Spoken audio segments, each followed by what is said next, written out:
Hello बच्चों, चलिए देखते हैं ये जेईई मेंस 2025 2 अप्रैल का स्ट्रेट लाइन चैप्टर का PYQ.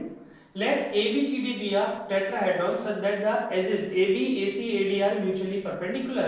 Let the areas of the triangle ABC, ACD, ADB are 5, 6, 7 respectively. Then the area in the square units of the triangle BCD is √340, 12, √110 और 7√3। बेटा ये ऑप्शन है।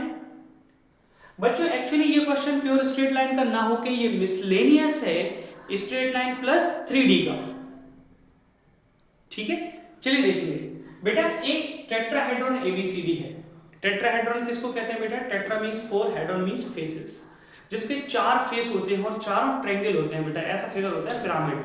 कैसे बनता है बच्चों पिरामिड? ये हो गया ट्रायंगल और ये हमने कोई पॉइंट लिया है। अब अगर हम इस पॉइंट से इस ट्रायंगल के तीनों वर्टेक्स को मिलाएं तो ये जो फिगर बनता है ये बनता है बेटा पिरामिड। और इसके कितने फेस होते हैं? 1, 2, 3 और बॉटम वाला ट्रायंगल 4। ठीक है, अब बच्चों खास बात क्या है इस टेट्राहेड्रॉन की?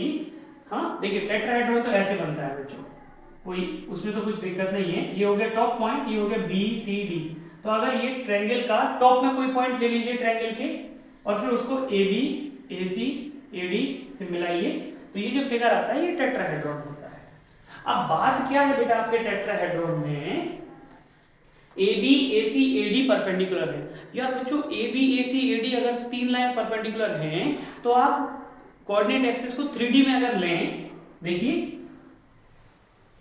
ये हो गया बेटा x एक्सिस, ये हो गया y एक्सिस, ये हो गया z एक्सिस। बेटा इसको आप A ले लो। अब AB x एक्सिस पे B ले लो, AC y एक्सिस पे C ले लो, AD z एक्सिस पे D ले लो। बेटा AB, AC, AD बताइए म्यूचुअली परपेंडिकुलर है? आप इनको ज्वाइन कर लीजिए बच्चों। तो क्या आपका ये टेट्राहेड्रॉन रेडी हो गया? यस बेटा, ये पिरामिड आ गया आपका 3D फिगर, है ना। अच्छा बेटा, अब आपको पॉइंट लेने हैं तो x एक्सिस पे क्या करिए? y और z 0, y एक्सिस पे x और z 0 और z एक्सिस पे x और y 0। ठीक है बेटा, इसका मतलब क्या हुआ? a, 0, 0। बेटा ये लेंथ a है, ऐसे ये लेंथ b है और ये लेंथ c है।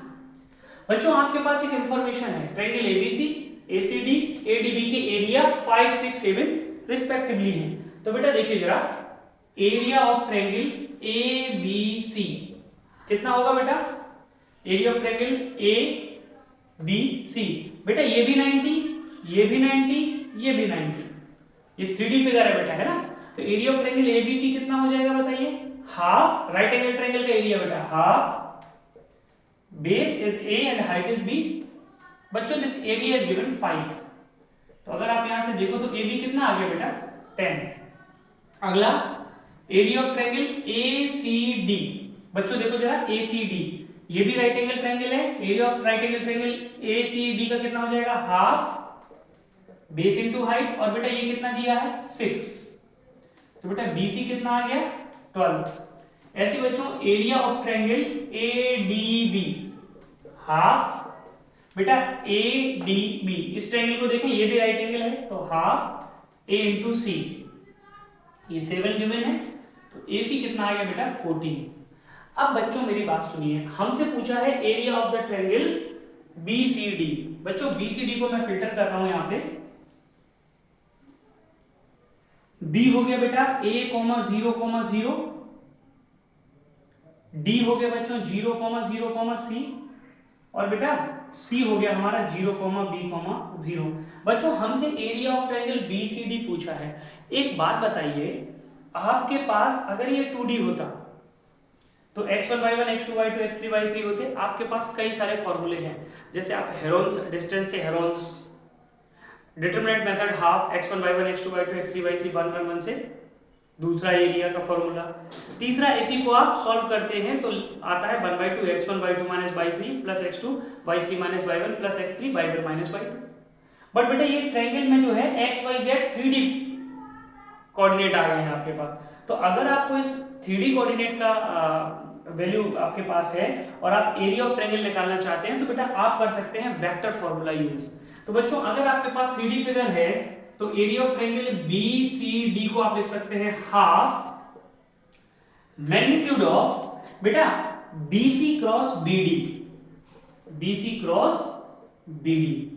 तो देखिए B कॉमन है, तो BC मतलब B से C की तरफ, BD मतलब B से D, मतलब हम दोनों B से बाहर की तरफ ले रहे हैं। इस बात का फर्क पड़ता है बेटा, डायरेक्शन का फर्क पड़ता है। आप अगर बाहर ले रहे हैं तो दोनों की डायरेक्शन बाहर लीजिए, BC BD, या फिर दोनों अंदर ले लीजिए बेटा, कोई बात नहीं, DB एंड CB, है ना। ये पूरे 3D कोऑर्डिनेट और वेक्टर के लिए बता रहा हूँ, इसके लिए नहीं, हमेशा के लिए बेटा।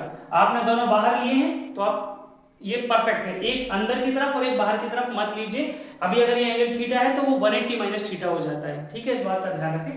खैर, हमें BC क्रॉस BD चाहिए, तो सबसे पहले बेटा हम BC वेक्टर निकालेंगे। क्या होगा? Position vector of C minus position vector of B। अब बेटा पोजीशन वेक्टर ऑफ C, तो अगर मुझे वेक्टर में कन्वर्ट करना है बेटा इसको, तो IJ के लगाऊंगा, तो 0I plus BJ plus 0K minus position vector of B बेटा AI plus 0J plus 0K। बच्चों अगर आप इसको सॉल्व करें तो 0 minus A is minus AI, B minus 0 बेटा BJ, 0 माइनस 0 बेटा 0K। BC वेक्टर आ गया बच्चों। अब बात कर लेते हैं BD वेक्टर की। बेटा क्या फॉर्मूला होता है? Position vector of D minus position vector of B। बेटा D देखेंगे 0I 0J CK minus B कितना हो जाएगा बेटा? AI 0J 0K। बच्चों 0 माइनस A माइनस AI,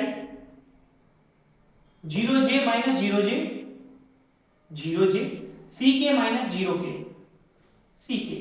बच्चों आपके पास BC वेक्टर और BD वेक्टर है, आपको इनका क्रॉस चाहिए, यानी कि आप सॉल्व करने वाले हैं इनका determinant. IJK minus A B 0 minus A 0 C।